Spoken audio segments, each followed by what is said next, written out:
Hello, ഇന്നൊരു കൽമാസിൻ്റെ റെസിപ്പിയാണേ.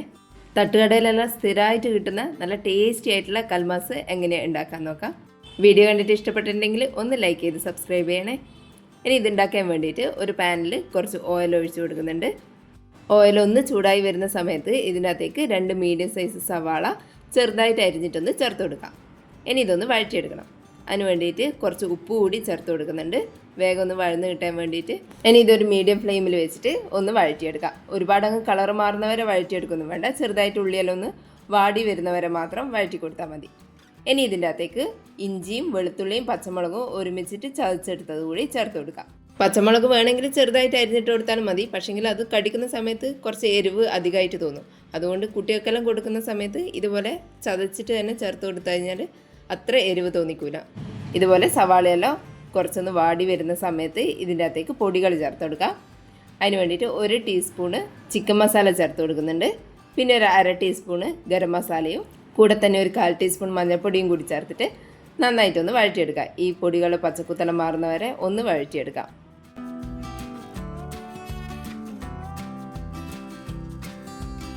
ഇനി ഇതിൻ്റെ അകത്തേക്ക് ഉപ്പും മഞ്ഞളും കുരുമുളകും ഇട്ടിട്ട് വേവിച്ചിട്ടുള്ള ചിക്കൻ ഒന്ന് മിക്സിയിലിട്ടിട്ട് ക്രഷ് ചെയ്തെടുത്തിട്ടുണ്ട്, അതുകൂടി ഇതിൻ്റെ കൂടെ ചേർത്ത് കൊടുക്കാം.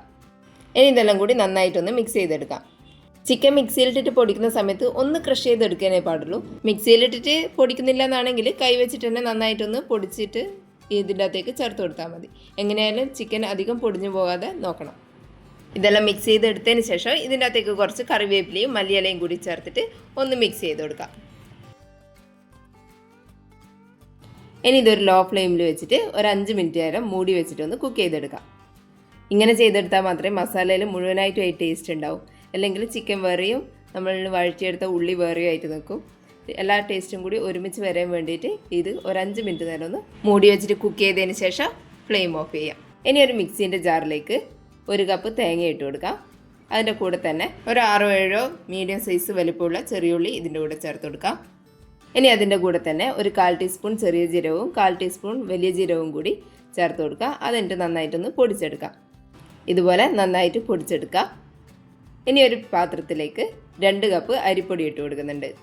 ഇത് പത്തിരിക്കും നൂൽപുട്ടിനെല്ലാം വേണ്ടിയിട്ട് എടുക്കുന്ന നന്നായിട്ട് പൊടിഞ്ഞിട്ടുള്ള അരിപ്പൊടി ഉണ്ടല്ലോ, അതാണ് എടുത്തിട്ടുള്ളത്.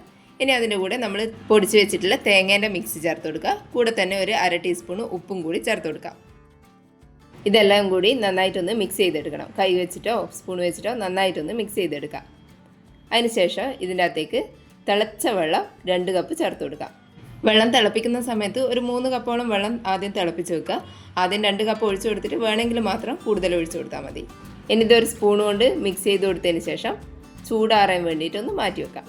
ഇതിങ്ങനെ മിക്സ് ചെയ്ത് കൊടുക്കുന്ന സമയത്ത് വെള്ളം ആവശ്യമുണ്ടെന്നുണ്ടെങ്കിൽ തിളച്ച വെള്ളം കുറച്ചുകൂടി ഒഴിച്ചു കൊടുക്കാം. അത് ഓരോ പൊടിക്കനുസരിച്ചിട്ട് വെള്ളത്തിൽ വ്യത്യാസം വരും. ഇതിൻ്റെ ചൂടെല്ലാം കുറച്ച് കുറഞ്ഞു കഴിഞ്ഞാൽ നമ്മളെ കൈകൊണ്ട് കുഴച്ചെടുക്കാൻ പാകത്തിനുള്ള ചൂടായി കഴിഞ്ഞാൽ ഇതിന് നന്നായിട്ട് കൈകൊണ്ട് തന്നെ കുഴച്ചെടുക്കാം. നന്നായിട്ട് കുഴച്ചിട്ട് കുറച്ച് സോഫ്റ്റ് ആക്കിയിട്ട് എടുക്കാം. ഇതുപോലെ ചെയ്തെടുത്തതിന് ശേഷം ഒരു കയ്യിൽ കുറച്ച് ഓയിൽ പുരട്ടി കൊടുക്കുക. എന്നിട്ട് ഇതിൻ്റെ അകത്തുനിന്ന് ഒരു ഉരുളി എടുത്തിട്ട് നന്നായിട്ട് കൈവെള്ളയിൽ വെച്ചിട്ട് ഉരുട്ടിയെടുക്കാം. ഇനി ഇതൊന്ന് പരത്തി കൊടുക്കുക. കൈ കൊണ്ട് തന്നെ ഇതുപോലെ ചെറുതായിട്ടൊന്ന് പരത്തി കൊടുത്തതിന് ശേഷം നമ്മൾ ഉണ്ടാക്കി വെച്ചിട്ടുള്ള മിക്സ് ഉണ്ടല്ലോ ചിക്കൻ്റെ, അതിൻ്റെ അകത്തുനിന്ന് കുറച്ചെടുത്തിട്ട് നമ്മൾ പരത്തിയ ഈ മാവിൻ്റെ നടുവിൽ വെച്ച് കൊടുത്തിട്ട് നന്നായിട്ടൊന്ന് ഉരുട്ടിയെടുക്കാം. ചിക്കൻ്റെ മിക്സ് ഒന്നും പുറത്തേക്കാകാത്ത വിധത്തിൽ ഇതാദ്യം ഒന്ന് കവർ ചെയ്ത് കൊടുക്കാം. ഇതുപോലെ കവർ ചെയ്ത് കൊടുത്തതിന് ശേഷം നമ്മൾ ഉന്നക്കായെല്ലാം ഷേപ്പ് ചെയ്തെടുക്കുന്ന പോലെ ഇതുപോലെ ഉള്ളം കൈയിൽ വെച്ചിട്ട് നന്നായിട്ടൊന്ന് ഇങ്ങനെ റോൾ ചെയ്ത് കൊടുത്തു കഴിഞ്ഞാൽ ഇതുപോലെ ഒരു ഷേപ്പിലായിട്ട് വരും. ഫില്ലിംഗ് ഒന്നും പുറത്തേക്ക് ഒട്ടും പോകാത്ത വിധത്തിൽ വേണം ഇതിങ്ങനെ ചെയ്തെടുക്കാൻ. ഇതുപോലെ ബാക്കിയുള്ളതും കൂടി ചെയ്തെടുക്കാം.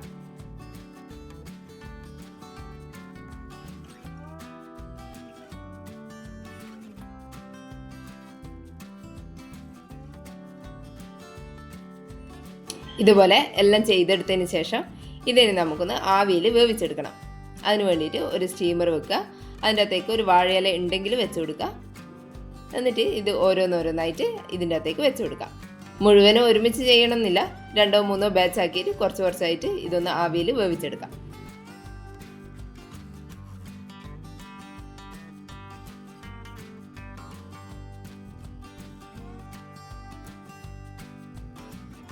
ഒരു 10 മിനിറ്റ് കഴിയുമ്പോഴേക്കും ഇത് നന്നായിട്ട് വെന്തിട്ടുണ്ടാവും.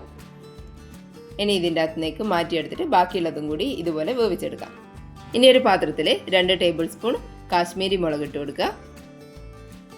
അതിൻ്റെ അകത്തേക്ക് 1/2 ടീസ്പൂൺ ഉപ്പും ഒരു 1/4 ടീസ്പൂൺ മഞ്ഞൾപ്പൊടിയും കൂടി ചേർത്തിട്ട് കുറച്ച് വെള്ളം ഒഴിച്ചു കൊടുത്തിട്ട് നന്നായിട്ടൊന്ന് മിക്സ് ചെയ്തെടുക്കാം. ഒരുപാട് കട്ടിയിലുമല്ല നല്ല ലൂസായിട്ടും അല്ലാത്ത വിധത്തിലുമാണ് ഇതൊന്ന് കലക്കിയെടുക്കാൻ വേണ്ടിയിട്ട്. ഇതിൻ്റെ അകത്താണ് നമ്മൾ കൽമാസ് മുക്കിയെടുക്കുന്നത്. ആ ഒരു കൺസിസ്റ്റൻസിയിൽ വേണം ഇതൊന്ന് കലക്കിയെടുക്കാൻ. ഇനി നമ്മൾ വേവിച്ച് വെച്ചിട്ടുള്ള കൽമാസ് ഒന്ന് ചൂടെല്ലാറിക്കഴിഞ്ഞാൽ ഇതിൻ്റെ അകത്തേക്ക് ഇട്ട് കൊടുക്കുക. ഇനി ഈ മുളകിൻ്റെ മിക്സിലേക്ക് ഇത് നന്നായിട്ടൊന്ന് കോട്ട് ചെയ്തെടുക്കാം. ഇതുപോലെ എല്ലാ ഭാഗവും മുളകെല്ലാം ആകുന്ന വിധത്തിൽ ഇങ്ങനെ കോട്ട് ചെയ്തെടുത്തതിന് ശേഷം ഇതൊന്ന് നമുക്ക് ഫ്രൈ ചെയ്തെടുക്കാം.